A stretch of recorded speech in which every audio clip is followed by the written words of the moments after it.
Cette mère de famille est soulagée. Sa fille vient de recevoir à l'hôpital la première dose de vaccin contre la polio. Elle est rassurée de savoir que la campagne de vaccination a aussi commencé ailleurs dans la bande de Gaza, auprès des familles. J'étais très inquiète car je devais être à l'hôpital pour ma fille, mais mon autre enfant, lui, est resté sous la tente. J'attendais que la campagne commence pour que tous puissent en bénéficier.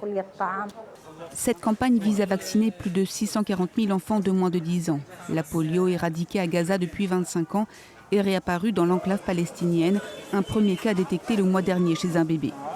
Le virus, très contagieux, se transmet par les selles ou les sécrétions d'une personne infectée et peut également être attrapé par l'eau et les aliments contaminés. La campagne a commencé dès samedi avec un jour d'avance par rapport au calendrier annoncé par l'ONU. Elle se poursuit désormais à plus grande échelle et coïncidera avec les pauses humanitaires décrétées conjointement par le Hamas et Israël. Mais selon le ministère de la Santé affilié au Hamas, les créneaux horaires sont insuffisants. Son directeur général réclame plus de temps. On ne nous accorde du temps qu'entre 6 h du matin et 14 h. Ce n'est pas suffisant. Nous devons pouvoir continuer à travailler au-delà de ces heures. L'ONU a envoyé plus d'1 million de doses du vaccin NOPV2 qui s'administre par voie orale. La deuxième dose doit être reçue 4 semaines après la première.